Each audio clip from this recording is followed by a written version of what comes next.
Hvis man overvejer, om man kunne stikke en PlayStation 5 eller AirPods op i numsen, så vil man nok tænke, at det er en teori i sig selv. I dag der skal vi se på de 13 mest skræmmende teorier, der vil få dit blod til at løbe koldt, som det der står på engelsk. Men jeg tænker også, at I blev skræmt af den teori, jeg kom med, så derfor så præsenterer vi gæsterne for at få en anden vibe. Vi har i dag Joko FIFA med, vi har Krause FIFA med, og med Verden FIFA med. Du er medvært, simpelthen.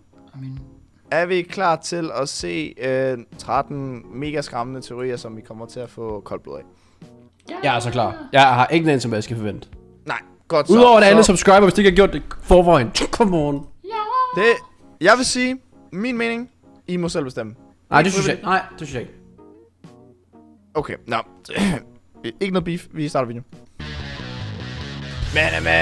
Man. Oh. Så. Dystert. Okay, helvede. Come on. Jeg er fanget med det samme. Det er også... Scary. Det er sådan noget creepy noget eller? Now consider this. Does the Ohio State University marching band have their field maneuvers directed by aliens hovering overhead high above the stadium? A scary theory to say the least. If you like that one, check this out. 13 of the scariest theories known to humankind. One of the most beautiful things about humanity is that we question everything. Where did we come from? Where are we headed? Yep. Is there intelligent life Where on did you come Earth? from? Makes you wonder sometimes. When the mental gears really start moving, people can come up with theories that are downright terrifying. Når man er på side 52. Theories that'll make you question everything you thought you knew about your reality.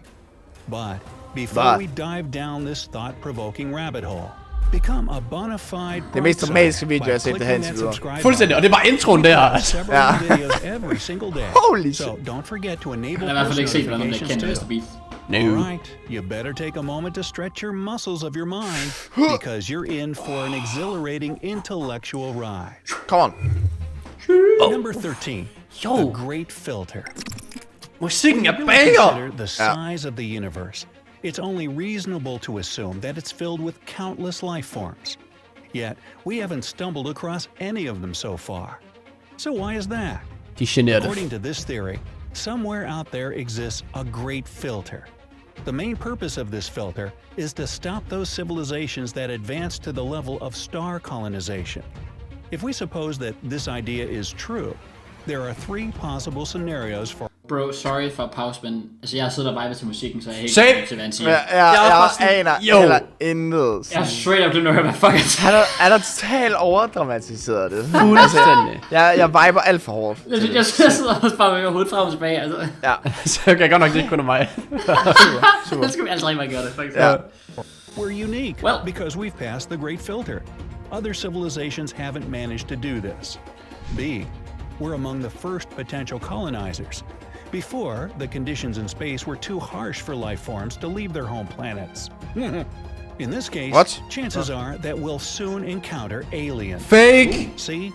We haven't reached the level of technological development that's advanced enough to pass through the filter. Consequently, the trial is still ahead of us.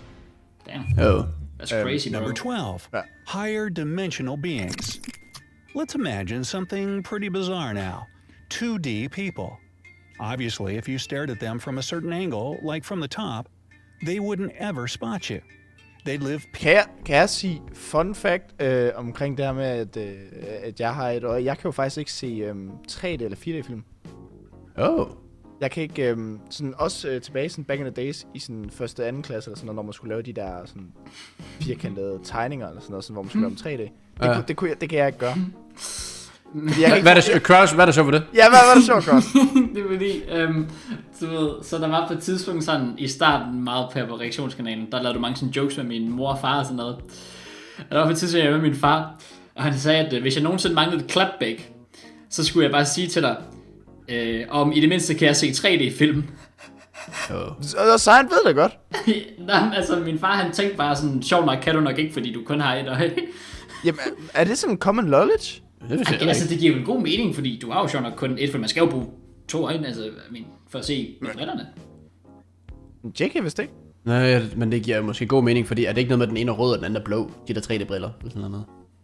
Jo, ikke? Som om de begge to gør noget. Ja, præcis. Det er nemlig det. Du skal nok bruge begge, så man får, ellers så får man ikke den fulde effekt. Jeg synes bare, det var sjovt, at min far lidt sagde det som et diss engang. Nu bringer du det selv op. Nice, Krause. Men jeg har det fint op med at kun at kunne se 2D nu, når jeg smasher min mor hver weekend. Peacefully in their two-dimensional lives without any suspicion that someone's watching them from above. And now, imagine something even scarier. What if a 4D being was looking at you from their four-dimensional world? Det ændrer ikke så meget her. Just like a 2D person, you wouldn't be able to notice this creature in your 3D world. You could potentially interact with a 2D person if you found the right angle. In the same manner, a 4D life form could talk to you. Unfortunately, even if these higher dimensional beings exist, Jeg vil have den gamle they musik seem tilbage. reluctant to make contact with the human race. Number 11. False vacuum.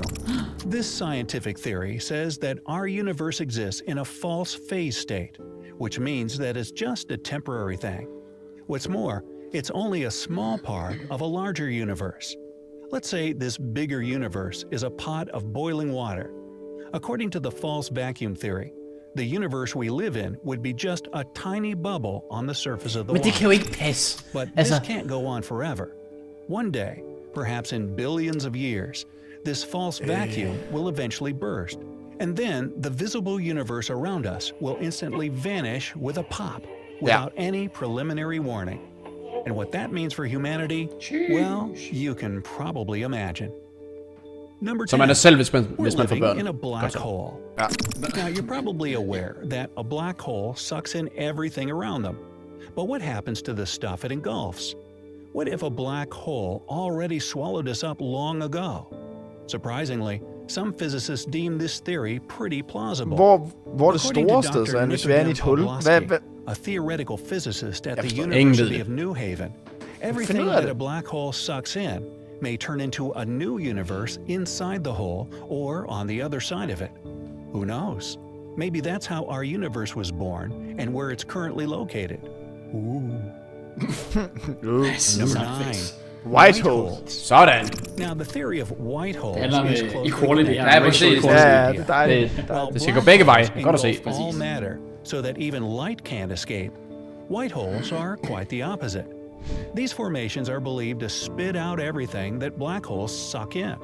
In other words, a white hole is a hypothetical area of space-time that nothing can enter from the outside, but light and matter can escape from it. It's vice versa for black holes. You can only enter one from the outside, but can't get free afterwards. Number 8. The multiverse theory. You may have heard of the existence of a parallel universe. Hvis I kan se den ser, så skal I se den. Everything seems the same, but is in fact den er så god. The multiverse theory takes it all one step further and claims that there might be countless other realities beside our own. Now, according to det er simpelthen for vildt at tænke på. Sådan legit, hvis det, lad os bare sige, det passer, at der lever nogle helt andre mennesker sådan et helt andet sted. Det er jo drømmen. Og vi så mødes på et eller andet tidspunkt til en eller anden. Det er jo insane. Så der findes et andet YouTube. Deres, det hedder sådan WeTube. Okay. Nice. Og så sådan, deres Twitter hedder Lewitter. Og deres Facebook og deres Facebook Ja, vi har forstået det, okay? Hedder Matt. Den her video blev 20 minutter. Lake PC. Okay. Overvej det. Ja, jeg håber det er rigtigt. Jeg aner ikke, hvad fanden du snakker om længere, men okay. Det er der ikke nogen, der gør. In a bubble that's just one of many other bubbles. They constantly pop up and vanish, not unlike soap bubbles. And who knows? Maybe in one of these universes, dinosaurs still roam this planet. Number 7. Brain in a vat. This idea has provided the groundwork for a number of thought experiments. Just consider the following statements. The origin of consciousness is the brain. The brain needs electrical impulses to operate. Smash a base. It can also be influenced by external stimuli. Du svarede ikke. If such stimuli are simulated to a high degree, the brain won't be able to distinguish these artificial stimuli from natural ones. Basically, what this means is that you very well could be just a brain in a jar. Something is feeding you false impulses and you're hallucinating your whole life and reality. Now, that's a truly weird thought. Number 6. Shit, det er sådan noget Roko's shit. basilisk. Roko's basilisk is a hypothesis that Hvad skal det overhovedet some betyde? future superpowerful artificial Der er mange ord, jeg ikke har forstået i den her video. retroactively punish people Det er godt, vi får who lært det. struggled against Ja. it in the past, which is our present, or even those who did nothing to help bring it about. This theory mostly explores the possible consequences of developing AI to such an advanced level that it can backfire on us. Who comes up with this stuff? Så det er ligesom squad battles. Ready for more? Number Præcis. Ærligt, sådan noget AI-shit, det er sygt fucking scary. Ja, altså sådan, at det en dag bliver for, overtaken. Altså sådan, det bliver for... præcis. Lige pludselig en, der taber kontrol over det, og så er vi lidt fucked. Ja, så er der no way back. Det er sådan, det er den mest klassiske filmidé, man nærmest skal finde på, hvis det endelig var sådan at lave sådan en film omkring det. Men sådan, det er legit fucking scary at tænke på. Jeg er så bange for en dag, der er en anden sådan... Det værste, at man ser nu til dags, de der fucking... Der laver sådan nogle mennesker, man kan snakke med. Sådan nogle robotter. Ja, præcis. Altså, det er jo... Det er så Det er creepy. Det er så klamt. Number 5, the transcension hypothesis. Ja. How about a less scary, Den der. more positive theory for a change? Well, I'm ready for that. The transcension hypothesis states that a civilization eventually gets to a certain intellectual level. Having reached this point, it manages to achieve Du lød alt for glad for at sige det microscopic der. singularity. Okay, stay with me now. And create a black hole which will allow this civilization to leave its visible universe. This way, it'll take its complexity, intelligence, and growth to new levels. At the rate our scientific development is going, this becomes a real optimistic probability for the human race. Number 4, the terror management theory. According to this idea, everything we do comes from the fear of death. Our wishes and motivation are based on just one thing, and it's the idea that one day we will stop existing. When you consider modern medicine, or even just anti-aging procedures and products, it becomes obvious that we really are desperately trying to avoid death. Science works day and night to ensure that humanity will survive, and the human lifespan will become longer and longer. Number Og det 3, virker jo. the 6th mass extinction. This theory is probably the most horrifying, yet unfortunately, it's the most probable scenario. Well, nice. Some biologists believe that humanity Fantastisk is at headed vide. for Ja, det er jo already passing through ikke lige været the behov for at 6th høre. mass extinction. It has to do with how overpopulated Ja, det er true, our det er true, planet det er true. is. In the 18th century, there were about 1 billion people on Earth. But nowadays, just a couple hundred years later, the number of people on this planet has exceeded Oh about my god, vi 7 boller for billion. meget. Ja, præcis. Det er sådan en god kondomreklame, det her.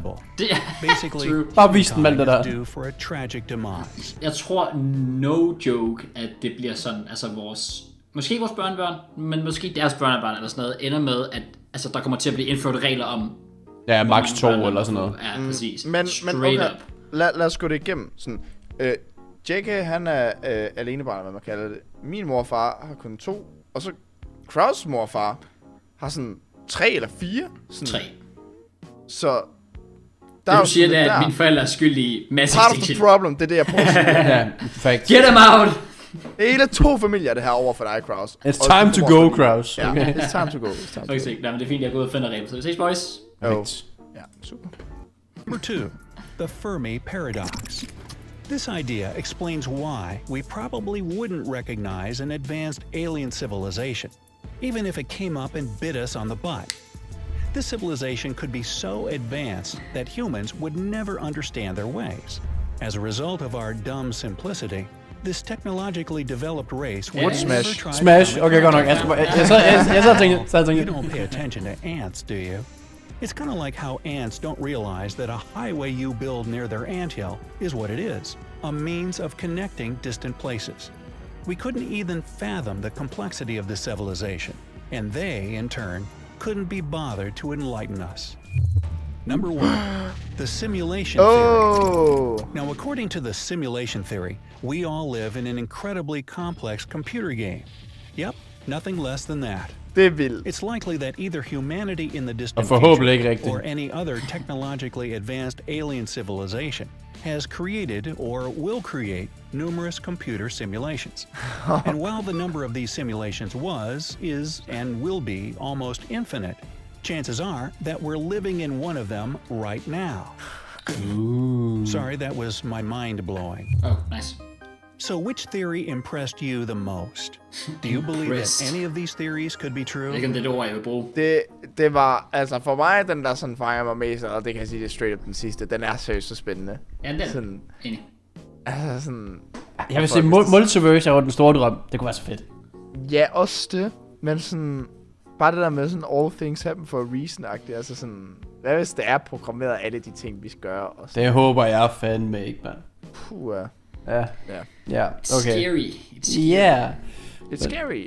Og den led op til at være scary. Vi fik også lært noget, og nu når ingen af os går i skole, så er det dejligt at have sådan en undervisningsteam her. Den undervisningsteam er ved at være slut. Tak fordi I gad så med. Smid like, subscribe, og så er vi tilbage igen i morgen. Hej.